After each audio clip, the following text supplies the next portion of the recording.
Bine ați venit, dragilor din Zodia Săgetător, oriunde v-ați afla în această lume.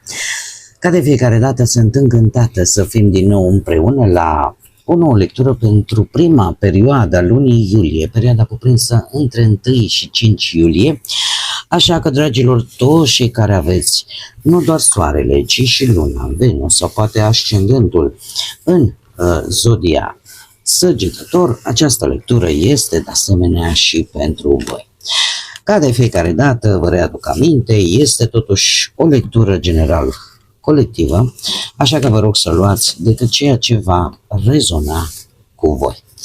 Desigur, vreau să le mulțumesc din suflet tuturor celor care sunteți în permanență aici lângă mine, care mă susțineți prin like-uri, prin comentarii frumoase, prin gesturi de apreciere și prin toate gândurile voastre bune. Așa că mii și mii de mulțumiri tuturor. Cei care sunteți noi pe acest canal, vă urez bun venit, iar dacă la finalul acestei lecturi simțiți că ați rezonat sau pur și simplu v-a plăcut, nu uitați să vă abonați. Este gratuit și în felul acesta nu veți pierde niciuna dintre lecturile mele. Și acum haideți să vedem ce este important de știut pentru voi, dragilor din Săgetător, în perioada 1-5 iulie. Ce trebuie voi să știți? Ce este important de știut? Ce trebuie voi să știți?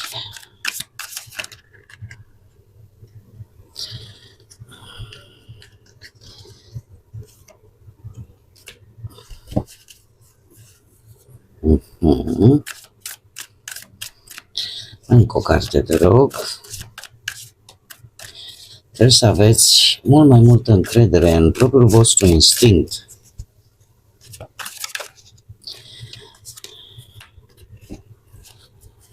Și să nu vă fie teamă.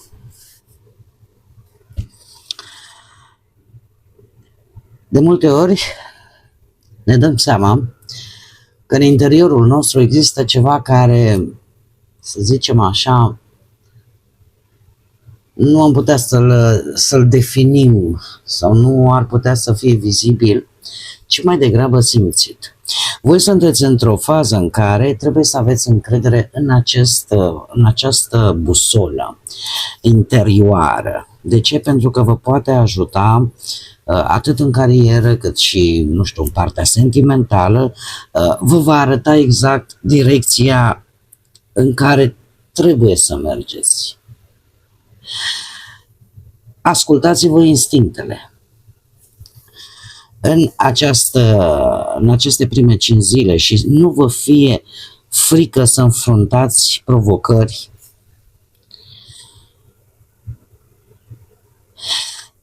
E posibil să fie o perioadă ușor agitată, aș spune.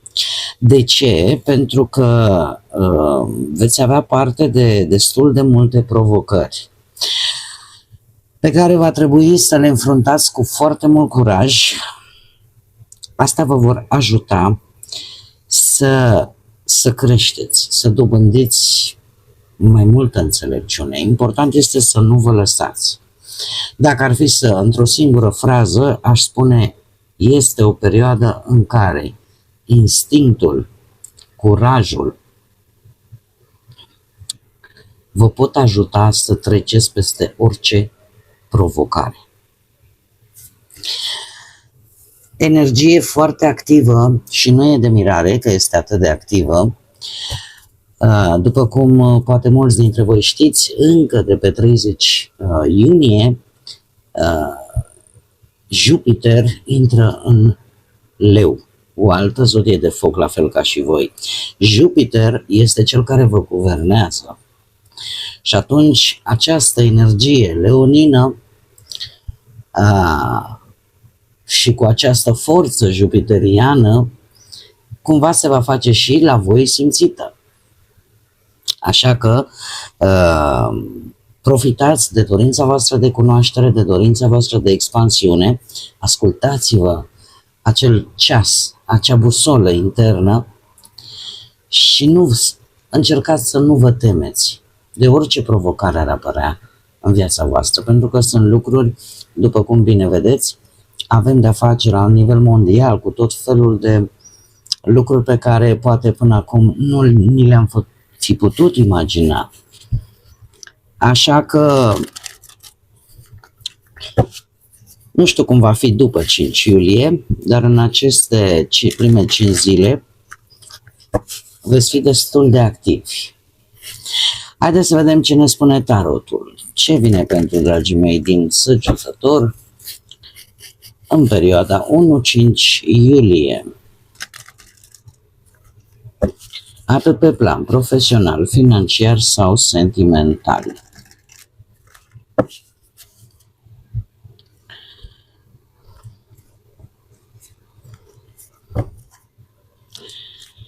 Avem o rege de cupe, judecata, o regină de cupe, un 5 de monede și surpriza perioadei. Haideți să le și clarificăm. Lucruri importante pe partea banilor, să știți. Și multe zodii de apă, Rac, Pești, Scorpion, pe partea banilor și a relației în mare parte. Haideți să vedem. Clarificăm, te rog, pentru dragii mei din Săgetător. Îmi cer scuze. Clarificăm pentru dragii mei din Săgetător, regele de cupe, perioada 1-5 iulie. Clarificăm regina de cupe. Am o alergie nenorocită, cer scuze pentru voce. Clarificăm regina de cupe.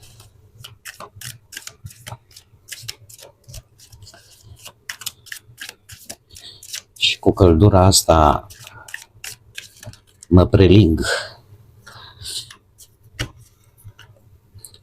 Clarificăm 5 de monede. Uite ce singurei, ce necăjiți sunteți. Ia să vedem. Și surpriza perioadei. Clarificăm surpriza perioadei pentru dragii mei din Săgetător. Haideți să vedem pe parte profesională. Ce avem noi aici? Avem un rege de cupe. De unde provine el? De la un 9 de monede, un 4 de bâte, carul, avem și zodia și nebunul. Avem și zodia Rac aici și zodia Vărsător. Vărsător, Rac și zodii de apă. Deci se repetă cumva încă o dată Racul. Poate să fie Pești sau Scorpion. Eu aș spune că sunteți într-o fază destul de matură din punct de vedere profesional. Posibil, unii dintre voi ați inițiat un proiect, un plan și erați hotărâți să-l duceți până la capăt. Chiar aș spune că cu 4 de bâte aici, o perioadă destul de stabilă, care a venit nu oricum. A venit printr-un risc asumat, în primul și în primul rând și asumat într-un mod foarte matur, dar a venit și printr-o coordonare foarte bună din partea voastră cu alte persoane. Aș zice că, sau alți parteneri, da? Ați colaborat cu tot felul de energii, poate cu colegi care te-au sprijinit sau pur și simplu v-ați gândit foarte, foarte bine înainte de a lua o decizie, lucru care a făcut ca voi să primiți o recunoaștere în urma muncii voastre, să primiți un răspuns pozitiv, să primiți o posibilă colaborare reușită, să încheiați o etapă importantă dintr-un proiect al vostru, la care nu ați dat niciun pas înapoi. 9 de monede, de asemenea, îmi vorbește de capacitatea voastră de a vă bucura de ceea ce voi ați construit singurei. Ați ajuns, probabil, la un nivel de stabilitate, la un nivel de competență, la o etapă în care începeți să culegeți rezultate și să fiți apreciați pentru ceea ce faceți în acest moment. De asemenea, nouăle de monede mi-arată o poziție stabilă, un venit bun posibil sau ceva ce s-a construit prin propriile voastre forțe. Toate aceste lucruri duc la acest rege de cupe care îmi spune că lucrurile se vor soluționa, indiferent că e vorba de posibile conflicte, nu știu, pe la locul de muncă sau aveți voi de luat totuși și să faceți o alegere. Cert este că există calm, există înțelepciune, există un proiect care implică o anumită echipă, poate voi intrați în coordonarea acestei echipe. Cert este că sunteți foarte echilibrați, foarte înțelepți, foarte calmi și foarte diplomați în același timp. Așa că deciziile care vor apărea în această mică perioadă de iulie vor fi niște decizii echilibrate, e adevărat, posibil ghidate de intuiție, mai ales dacă aveți și vreun ascendent pe zodii de apă, rac, pești sau scorpion, dar, desigur, în egală măsură și de către rațiune. Așa că nu e de rău. Partea banilor, avem judecata. De unde vine? De la un alt arcan major, steaua, zodia vărsător. Dragilor, judecata îmi vorbește de niște șanse ca voi să vă organizați un pic financiar sau să corectați niște greșeli din trecut. Legat de, nu știu, că e o refinanțare, că e să încheiați o anumită datorie. Cert este că primele 5 zile de iulie, deciziile voastre, din punctul ăsta de vedere și financiar, am văzut și profesional, vor fi niște decizii și niște alegeri financiare mult mai înțelepte. De ce? Pentru că aveți deja experiența trecutului și e posibil chiar să apară și un mic venit suplimentar, nu știu, că vine sub forma unei recompense, bonus, ceva care vă iese. De unde provine el? Vine de la acest arcan major, steaua, care ne vorbește de o situație financiară care oricum începuse să se stabilizeze după o perioadă destul de dificilă. Probabil că ați avut parte de o oportunitate foarte bună pe care voi ați gândit-o și care se pare că începuse să aducă niște venituri așa treptat. Ceva mic care va crește în timp sau pur și simplu începe să gestionați bănuții cu mai multă încredere, cu mai mult calm și cred eu, atâta timp cât aveți un plan concret, cât sunteți atenți la detalii, lucrul ăsta chiar poate să vă ajute, pentru că este o dorință voastră legată de o anumită situație financiară pe care o aveți de ceva vreme, să o rezolvați. Adică nu este recentă, este legată de ceva din trecut. Și se pare cu judecata aici aveți șansa ca voi ori să vă organizați mult mai bine financiar, ori chiar să corectați anumite greșeli sau chiar să încheiați anumite datorii. Dacă vorbim de partea relațională, cei care vă aflați într-un cuplu, avem o regină de cupe. Încă o dată sunt foarte predominante zodiile de apă, rac, pești sau scorpion. Această regină de cupe pe partea relației vine de la un 3 de monede.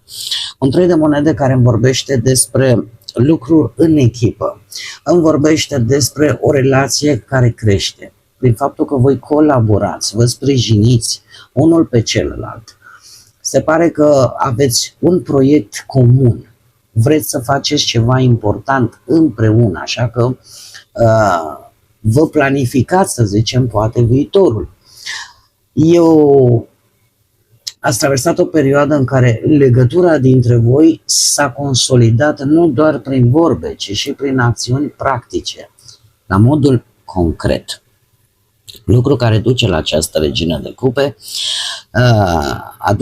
face ca relația să fie mult mai profundă, mult mai afectuoasă, mult mai stabilă, cu mai multă empatie și cu o comunicare mult mai deschisă prin faptul că vă sprijiniți unul pe celălalt, prin înțelegeți momentele dificile, poate prin care trece unul sau altul, încercați să nu judecați, probabil că voi veți avea parte și de gesturi de iubire sau voi veți face aceste gesturi de iubire care vor conta, chiar vor conta și e o perioadă tare bună ca relația în sine să crească și să se creeze așa o armonie și o legătură cât mai trainică.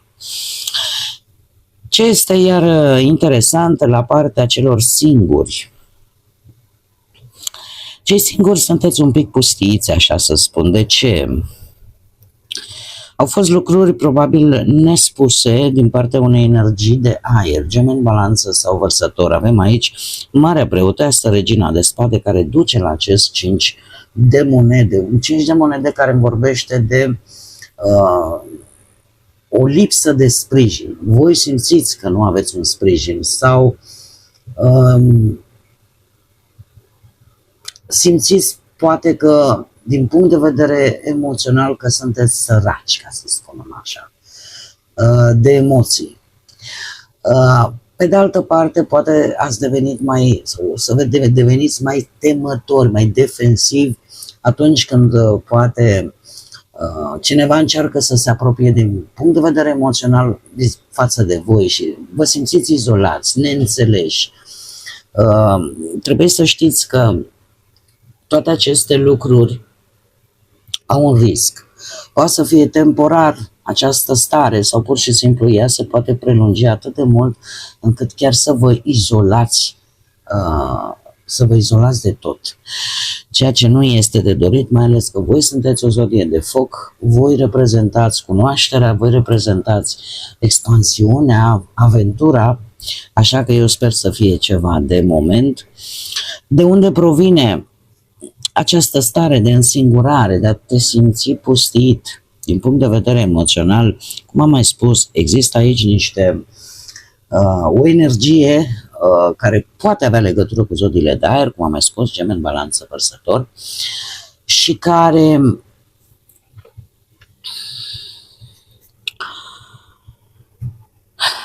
au fost anumite situații, lucruri care s-au ținut în interior. E posibil ca voi să le fi ținut, mai ales cei care aveți poate lună, Venus sau chiar ascendentul în zodii de aer.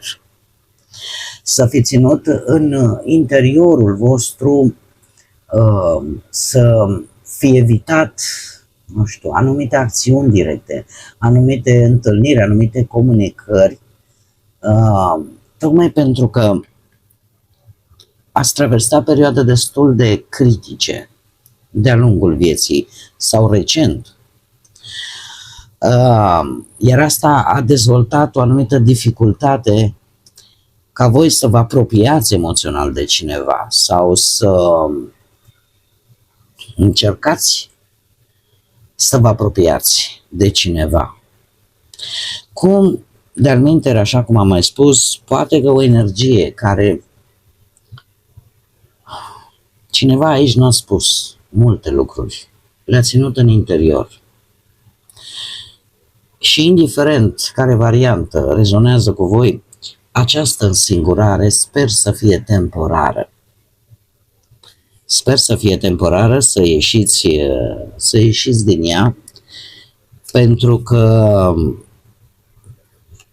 să vă spun un lucru, toți avem nevoie de iubire, chiar dacă o negăm, și pentru fiecare suflet există un alt suflet, chiar dacă ne vine greu să credem.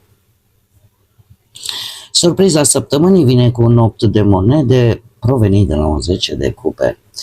Dragii mei, acest 8 de monede îmi vorbește ne poate vorbi de fapt de o atenție mult mai bună la acele lucruri mici, la acele lucruri care de obicei nu prea ies în evidență.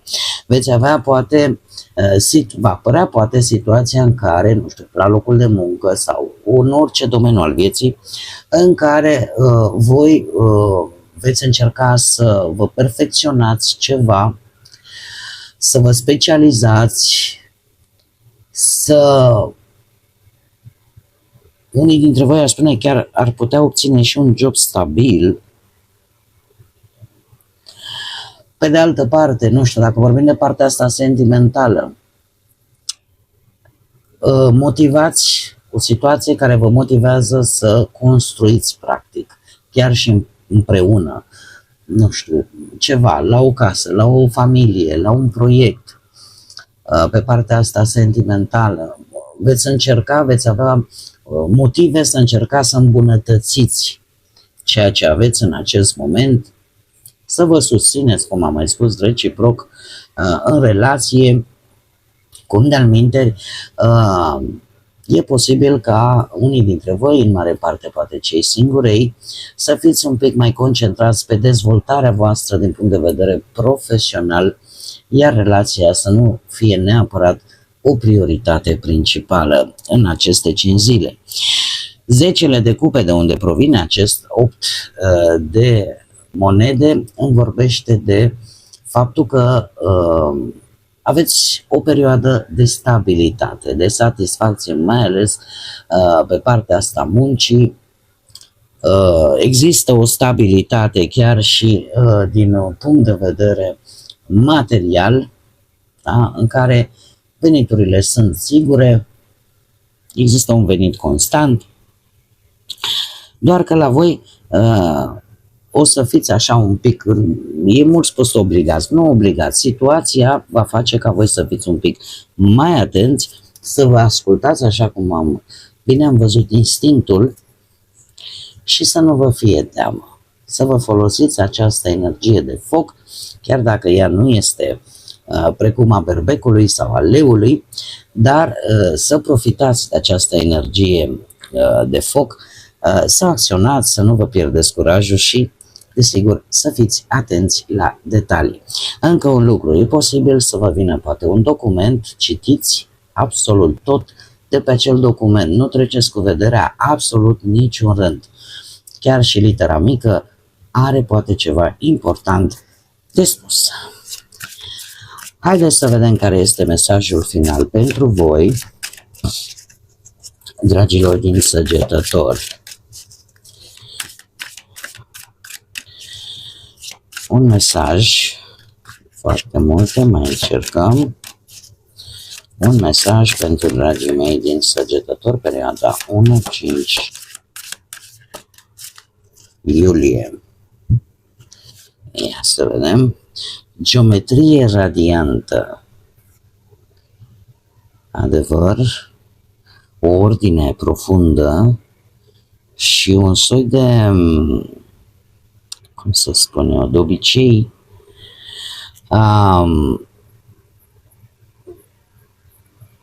atunci când simți un anumit haos, de obicei,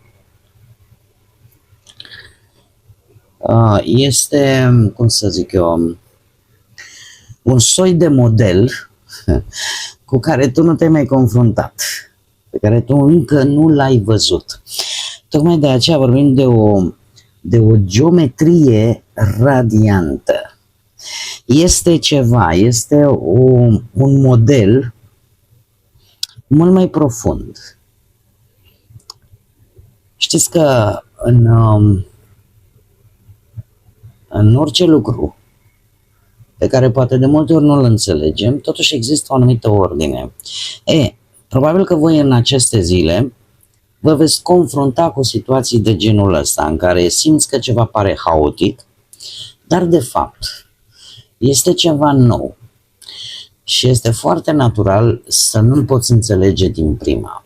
Este ceva ce te va scoate din zona ta de confort cu care nu te-ai mai întâlnit și probabil căreia va trebui să vă adaptați în această primă perioadă de iulie. Să fiți așa, Am aici, e foarte interesant, am o pasăre colibri și asta spune multe. Această pasăre colibri, ea însă și e o minune a naturii, pe cât este de mică, pe atât este de o pasăre foarte interesantă. Dar ceva clar vă va scoate din cotidian.